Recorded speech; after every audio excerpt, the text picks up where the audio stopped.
What's up, Sugar Bushes? Welcome to another episode of Crime in Cosmetics. Today is going to be a bit of a shorter video. There is not... Yeah? What? Why do you do this? Why do you do this to me? What? What? You too? How dare you? Okay, well, give me a second. Jesus!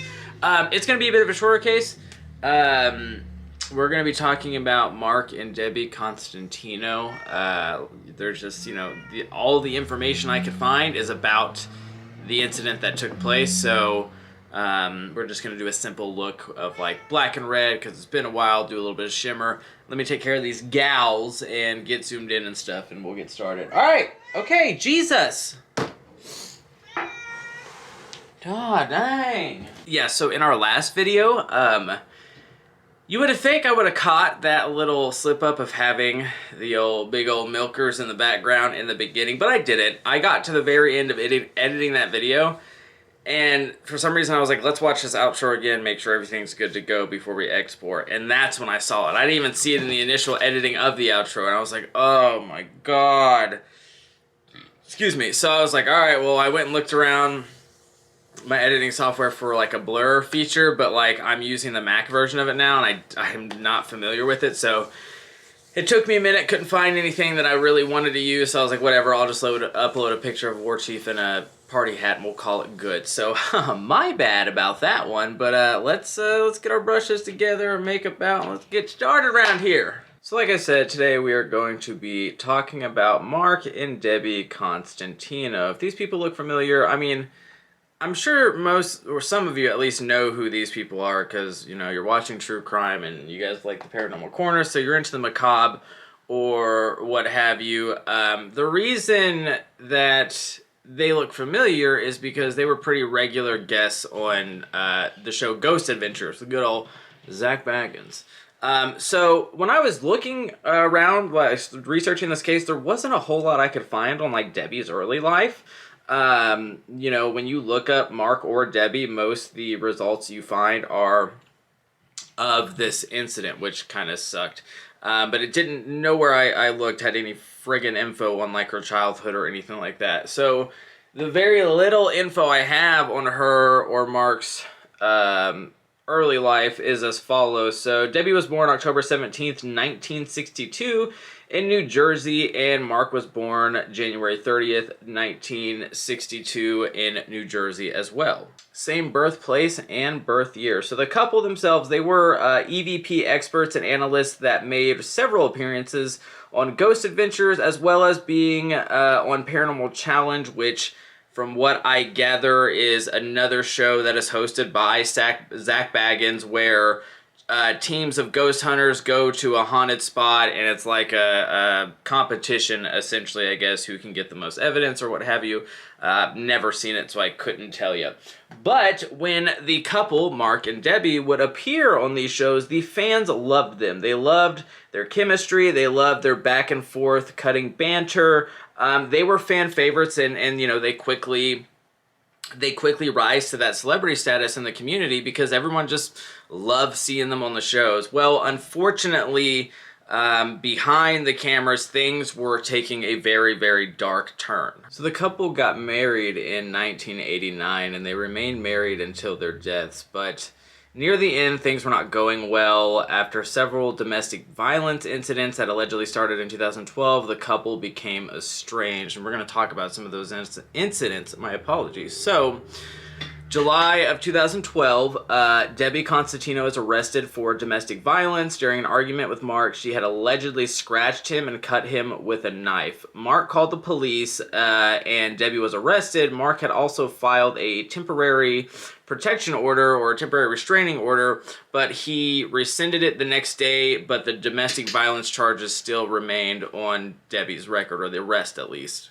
So the summer of 2015, Mark files another TPO against Debby, claiming that she had tried to stab him during an argument.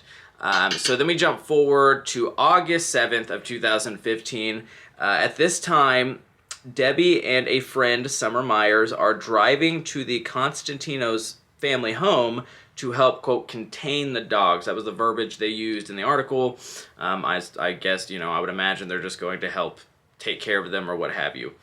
But anywho, at this time, Mark and Debby are estranged. They are not living with each other. Debby is actually living with Summer Myers at this point in time.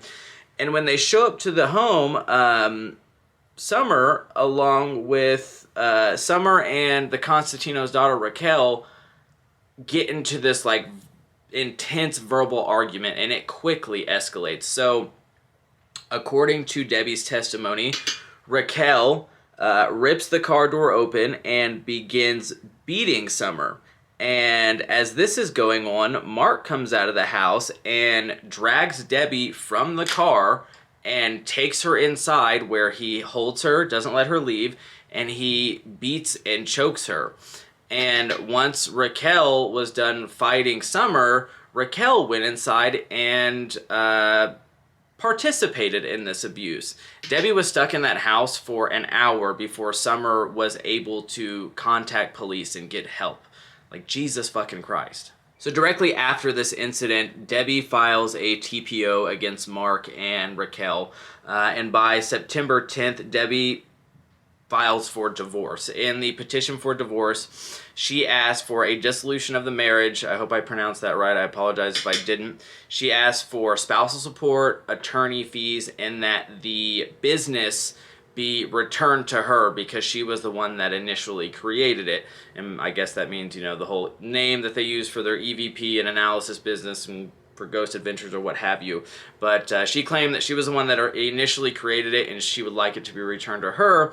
She also stated in the paperwork that Mark, quote, controlled all the money and was, quote, bleeding the accounts dry. So I decided to try some purple in the other night, and it is looking good. I cannot get over how great this purple is in the See You Later palette by Violet Voss. I'm obsessed with it. It's like, you can tell I use it more than any other color because it's got the most missing. So I don't know if I mentioned this either. I apologize. This incident, the story takes place in Nevada. I don't think I said that earlier, and that was my bad. I forgot to put that in my notes.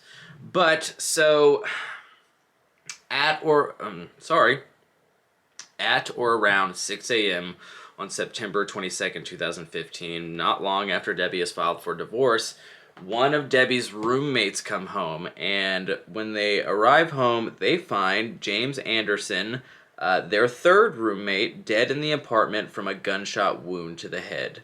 They're obviously horrified. They contact police, and when police arrive, they tell them that they are concerned for Debby's safety because she is missing, and basically ask police to please locate her, which, good on that roommate. So, at around 11 a.m., police end up pinging Debby's phone, and they track her down to an apartment across town in a complex called the Courtside Gardens Apartments. So they quickly evacuate the complex, they put the area on lockdown, and they make their way to the apartment that her phone is pinging from. This apartment actually is rented to their daughter Raquel, and at the time Mark was staying with her. And so police go to the apartment to try to make contact with Mark or Debby. And around 11:15 a.m., police knock on the door in an attempt to make contact. Immediately, officers can hear several gunshots being fired from inside the apartment. Police do not return fire, and shortly after, Mark is heard from the other side of the barricaded door, telling police that he had Debby with him, and he tells officers, quote, "Give me 15 minutes to gather my thoughts or I'll kill her." And negotiations between Mark and the officers begin. So police end up, staying in communication with Mark inside the barricaded apartment for several hours. But at 1:15 p.m., a single gunshot from inside the apartment is heard, and Mark stops responding to verbal commands from the officers. At 1:30 p.m., using breaching explosives, police force entry into the apartment, and when they Once inside, they find both Mark and Debbie dead from single gunshot wounds to the head. And that is the tragic murder-suicide involving Mark and Debby Constantino. I told you this was going to be a bit of a shorter case, because usually we'd be going through a trial right now or whatever, but I do know Raquel, their daughter, did end up going to court for charges that were related to the incident I told you about earlier. I don't remember the total outcome, but I remember she got some of them dropped, but still had charges involved in the assault of Summer Myers. I wish I could have found more information on, like, Debbie's, early life, her backstory, her upbringing, stuff like that. When we do these, I very much like to give as much information as I can about the people we're talking about, especially the victim. I feel like sometimes in true crime, and I don't think it's intentional, I'm going to try to make this make sense as it makes sense in my head. When we talk about these things, it kind of gets lost that we're talking about, real people, like, people who endured traumatic, horrible events or had their lives tragically cut short by horrible people and families that were impacted by these horrible people as well. And like I said, I don't think it's intentional. I think, when you read about horrific stuff like that, there's kind of that detachment a little bit. So I like to give as much information about, like I said, especially the victims as I can, because, like, for lack of better words, humanizes them. It shows you the positive impact they had on people, how loved they were in this world, and how tragic their loss is. But I hope that made sense. It made sense in my head. Let me finish this up. I was like kind of feeling the line at first, but now I'm not so much. I put some purple up here. I might have to go a little bit higher into my brow. We'll see though. I'm going to throw some eyeliner on, get this symmetried out, and then we will pick our crime for next week. Alright, I think we're going to call that good. This eye might look a little bit different, and that's because I got some new white liquid liner and was going to try to do a little wing or whatever, which is something I always do, is try something that is a little bit out of my skill level, and fucked it all up. And so I tried to fix it, didn't fix it, ended up messing up more, had to redo the entire eye.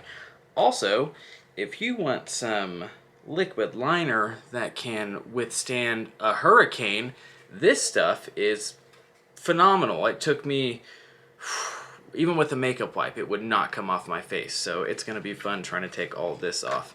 I got their white and their black. And it looks like it's good for, be really good for like letters and stuff. So we'll try to do something over the brow next video. But let's pick our case for next week. Alright. I need to find some, like, I don't know, I had some cream-based eyeshadows sitting around. And I think that's what, I'm pretty sure that's what's used to get that, like, painted on look. So I think we might try that, because I tried to use it for a video, didn't realize you had to kind of get it wet, I guess, and was like, why does this eyeshadow suck so bad? It was just me being an idiot. Alright, let's see who we are going to cover next week. Oop, get out of there. Oh.